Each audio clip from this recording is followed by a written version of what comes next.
ரகுவம்சம் 25ஆம் பகுதி. அடுத்த மன்னரிடம் இந்துமதியினை அழைத்துச் சென்றாள் சுனந்தை.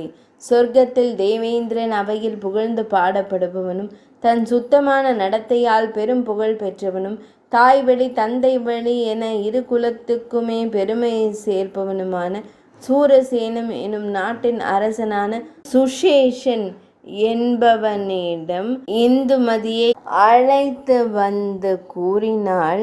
இளவரசியே, எப்படி கானகத்து ஆரண்யங்களில் தவ முனிவர்கள் குடில் முன் பொல்லா சிங்கமும் புலியும் கரடியும் அன்பினால் கட்டுப்பட்டு சாந்தமாய் படுத்து கொள்வது போல யார் முன் கொடிய பகைவரும் பணிந்து கிடந்தார்களோ, எவன் தன் அன்பிலும் வீரத்திலும் சிறந்திருந்தும் தன் மன அடக்கத்தினால் பெரும் புகழ் பெற்றானோ, அந்த நீபன் எனும் பெருமன்னனின் வாரிசு இவர். சந்திரனின் குளிர்ந்த ஒளி எல்லா இடமும் பரவி இருப்பது போல் இவரின் புகழும் ஆட்சியின் நலமும் அந்த தேசமெங்கும் பரவி கிடக்கின்றது. அரண்மனை நந்தவனத்தில் புற்களை அகற்றுவது போல் இவருக்கு எதிரான எவரும் முளையிலே பறித்து எடுக்கப்படுவார்கள். இவர் அரண்மனையில் பறிக்கப்படும் புற்கள் இவரின் பகைவர் அரண்மனையில் செழித்து வளரும்படி அவர்கள் அரசே அழிந்து கிடக்கும் அவ்வளவு பராக்கிரமம் உடையவர் இவர். இவருக்கு மனைவியர் அதிகம். அவர்கள் மார்பில் மணக்கும் சந்தனம் பூசியபடி எப்போதும் இருப்பதால் இவர் அரண்மனையே சந்தன காடாய் நறுமணம் வீசும். அப்படியான அரசியர் யமுனையில் நீராடுவதால் மலையின் மகளான அந்த கருமை நிறமுடைய யமுனை நிறம் மாறி அது வடமதுரையில் கங்கையுடன் கலப்பது போன்ற நிலத்தினை இங்கேயே பெற்றுவிடும். கருடன் அஞ்சி ஓடிய காளியன் என்ற பெரும் நாகம் இவர் நாட்டில் இருக்கும் சௌபரி முனிவரிடம் தஞ்சமடைய வந்தது. மன்னன் அனுமதிக்க முனிவரும் அதற்கு அடைக்கலம் கொடுத்து கருடனிடம் இருந்து காப்பாற்றினார். அதனால் இவருக்கு நன்றி உடையதான நாகம் தன் நாகரத்தினத்தை இவருக்கு அளித்தது. அதோ அந்த நாகரத்தினம் எல்லா உலகங்களிலும் சிறந்ததாய் அவர் நெஞ்சின் மேல் ஒளிர்கின்றது. பகவான் ஸ்ரீ மகாவிஷ்ணுவின் மார்பில் இருக்கும் கௌசுப ரத்தினமே வெட்கப்பட்டு தோற்றுவிடும் ஒளி மிக்கதான அந்த நாகரத்தினத்தை காண்பாய். அவர் நெஞ்சத்தினும் தாம் இடம் பிடித்தால் இந்த பெருமைமிகு ரத்தினம் உன்னையும் அலங்கரிக்கும். இளவரசியே, இவரின் சொர்க்கம் போன்ற சோலையுடன் கூடிய மாளிகை பிருந்தாவனமாகும். அது குபேரனின் உல்லாசபுரியான சைத்திர ரதம் எனும் அழகான குளிர்ச்சியான மாளிகைக்கு எந்த விதத்திலும் குறைந்ததே அல்ல. நீ இவரை திருமணம் செய்தால் உன் இளமையின் அத்தனை பலன்களையும் சுகங்களையும் மலர் படுக்கையில் சுகமாய் பெறுவாய். அந்த பிரசித்தியான கோவர்த்தன மலை இவர் நாட்டில்தான் உண்டு. மழை காலங்களில் இந்த மலையின் குகைகளில் உள்ள சிலா புஷ்பம் எனும் மூலிகை அந்த சாரலில் நனைந்து எழும் பெருமணம் எல்லா உயிரையும் ஈர்க்கும். அந்த நறுமணத்தில் சொக்கி போகும் மயில்கள் அந்த பாறைகளில் நடனமாடும் இனிய காட்சியெல்லாம் நீ காண்பாய். மலையில் இருந்து நதி கடல் நோக்கி செல்லும் நதி மலைகளை கண்டோ பெரிய பட்டணங்களை கண்டோ நின்று விடுவதில்லை. அது கடலை தேடி சென்று கொண்டே இருப்பதைப் போல இந்துமதி பிரசித்தியான இந்த மன்னர்களை கடந்து தனக்கான ஒருவனை தேடியபடி நடந்தாள்.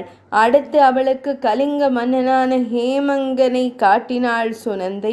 ஒளி வீசும் கேயுரங்களை அணிந்திருந்த அவனின் வலுத்த அழகான தோள்கள் பகைவரை அடக்கி அவன் செய்த பராக்கிரமத்தின் சாட்சியாக பேசிற்று. இவர் மகேந்திர மலைக்கும் கடலுக்கும் அதன் இடைப்பட்ட நாட்டிற்கும் அரசராவார். திக்விஜயம் செல்லும் இவர் குன்றுகளே இடம் பெயர்வது போல பெரிய யானை படையுடன் செல்வார். அப்போது மதநீர் வடியும் யானைகள் மகேந்திர மலையில் கொட்டும் அருவிகளை கண்ணுக்குள் கொண்டு வரும். அவரின் கரங்களை பார், கருத்து போன அடையாளம் நீண்ட அந்த கரங்களில் இருப்பதை காண்பாய். அவையெல்லாம் ஸ்ரீ ராஜ்யலட்சுமியின் விழியின் மை கலந்த விழிநீரால் வந்தது.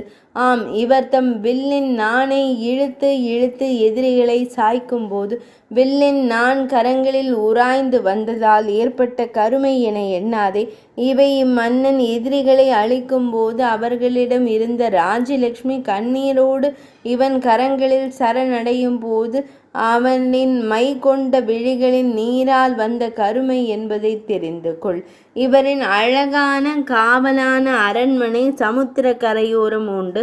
அரண்மனையின் சாளரங்கள் வழியே கேட்கும் சமுத்திர ஓசையை இவரை துயில் எழுப்பும். அந்த சமுத்திரத்தின் அலையோசையில் அதிகாலை அரண்மனையில் எழுப்பப்படும் யாம இசை வெளியே கேட்காதபடி மங்கிவிடும். அந்த கடற்கரையில் பனை மரங்கள் மிகுந்துள்ளன. கடல் காற்று அந்த பனை ஓலையினில் சலசலப்பை ஏற்படுத்தியபடி வீசும். ஓசை விளையாடும் குழந்தைகள் எழுப்பும் ஒலி போன்றது அக்காற்று. லவங்கப்பட்டை விளையும் தீவுகள் வழி வருவதால் அதில் லவங்க வாசனை மிகுந்திருக்கும். அந்த லவங்க மனம் உன் உடலுக்கும் மனதிற்கும் புத்துணர்வை தரும். எவ்வளவுதான் வருந்தி முயன்றாலும் செல்வம் துரதிருஷ்டவசம் உள்ளவனிடம் சேராது. விரும்பி அழைத்தாலும் லக்ஷ்மி தன் கடாட்சம் இல்லாதவிடம் சேரமாட்டாள். அப்படி ஹேமந்தனை குறித்து சுனந்தை எவ்வளவு எடுத்து கூறினாலும் இந்துமதி மனம் அவனோடு ஒட்டவில்லை. சுனந்தை கூறிய வார்த்தைகள் அவளின் செவிவழி புகுந்து வெளியேறியதே அன்றி அவள் மனதை தொடவில்லை. அவள் மனம் ஏதும் பேசவில்லை. அடுத்த மன்னனிடம் அவளை அழைத்து சென்றாள் சுனந்தை.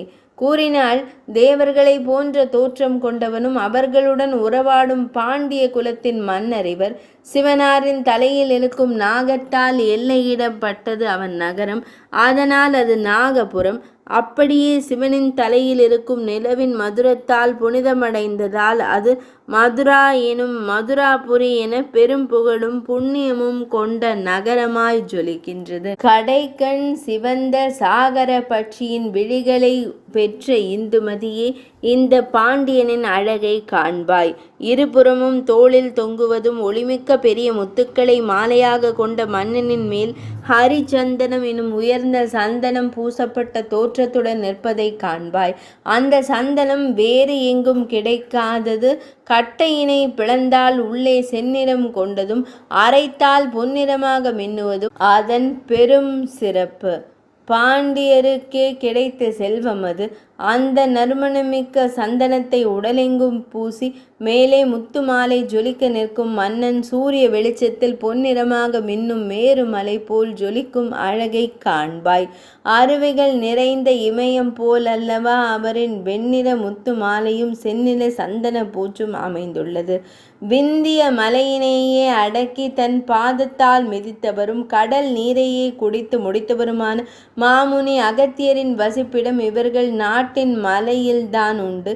அவரே வியக்கும் வண்ணம் பல யாகங்களை செய்பவர்கள். அகத்திய முனிவரை அடிக்கடி நலம் விசாரிக்கும் அளவு பெரிய செல்வாக்கை கொண்டவர்கள் இந்த பாண்டியர்கள்.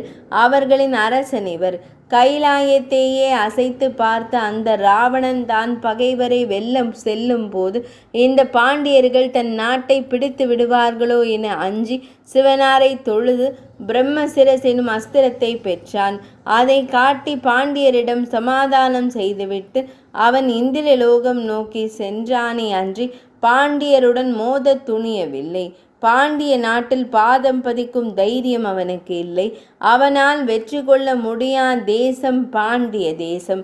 இவ்வளவு சிறப்பு கொண்ட பாண்டிய தேசத்தின் அரசனை நீ கரம் பற்றினால் பூமியினை போலவே இரத்தினங்கள் நிறைந்ததும் அழகான ஒட்டியானமாக பூமியினை அலங்கரிக்கும் தென்கடலுக்கு நீ அரசியும் ஆவாய். அங்கே கடல் வளம் மட்டுமல்ல, பசுமையான மலை வளமும் அருவிகள் சூழ்ந்த இடமும் உண்டு. அங்கே பாக்கு மரங்கள் வெற்றிலை கொடிகள் சுற்றி கிடக்கும்.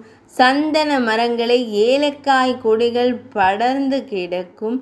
அந்த இளம் தளிர்களான தலை உனக்கு எப்போதும் இன்ப ஏகாந்தம் ஒன்றையே நறுமணமாய் குளிர்ச்சியாய் நலமாய் ரசனையாய் தரும். நன்றாக காண்பாய். இந்த பாண்டியர் நீல தாமரை போன்ற நிறமுடையவர், பரந்த உருவமுடையவர். நீயோ கொரோசனத்தை போல் மெல்லிய மஞ்சளான நிறமுடையவள், மெலிந்து இருப்பவள். நீங்கள் இருவரும் இணைந்தால் நீலவானில் மின்னல் மின்னும் அழகை போன்ற காட்சியினை உலகம் காணும். வானும் மின்னலும் இணைந்து உலகை வாழ வைப்பது போல் நீங்கள் வையகத்தை வாழ வைப்பீர்கள் என்றாள். சுனந்தை அவ்வளவு கூறியும் தாமரை சூரியனால் மலரும் சந்திரனால் மலராது, சந்திர ஒளி அதனை மலரச் செய்யாது என்பது போல் சந்திர குலத்தவனான பாண்டிய மன்னனும் அவள் உள்ளத்தை தொடாததால் அப்படியே நகர்ந்து சென்றாள். இப்படி ஒவ்வொரு மன்னரையும் அவள் கடந்து செல்லும் போது அவர்கள் முகம் வாடி போனது. இருபுறமும் இல்லங்கள் கொண்ட தெருவில் இரவில் தீபத்துடன் ஒரு பெண் செல்லும் போது அவள் அந்த இல்லத்தை கடக்கும்போது இருபுறமும் இல்லங்கள் பிரகாசமாய் தோன்றும். தீபத்துடன் அவள் கடந்து சென்ற பின் அவ்வில்லங்கள் வாடி இருள் அடைந்துவிடும். அப்படி சுனந்தை தீபம் போன்ற இந்துமதியுடன் தன்னை நெருங்கும் போது பிரகாசிக்கும் மன்னர்களின் முகங்கள் அவள் தனக்கு மாலையிடாமல் நகர்ந்த போது வாடி இருளடைந்து போயிற்று. அவளை அடுத்து எதிர்கொண்டு நின்ற அஜன் இவள் தன்னையும் இப்படி கடந்து சென்று விடுவாளோ என கலங்கியபடியே அவளை எதிர்கொண்டான். அவன் இதயம் வேகமாக துடித்தது. ஆனால் அந்நேரம் அவனின் வலது தோள் துடித்து அவனுக்கு நல்ல சகுனம் கொடுத்ததால் அவன் சற்று அமைதியானான், கொஞ்சம் நிம்மதி அடைந்தான். பல மரங்களை சுற்றிய வண்டு நறுமணமிக்க உயர்ந்த வகை மாமரத்தின் பூவினை கண்டு வந்த பின் வேறு மரம் நாடாது என்பது போல் தன் வண்டாடும் விழிகளுடன் அவனை கண்ட இந்துமதி நகர விருப்பமின்றி அங்கேயே நின்றாள். அதுவரை அவள் சுனந்தையின் மொழிகளை மட்டுமே கேட்டாள். அவனை கண்ட அந்நொடியில் அவளின் மனம் அவனோடு பேசிற்று. 25ஆம் பகுதி இனிதே நிறைவடைந்தது.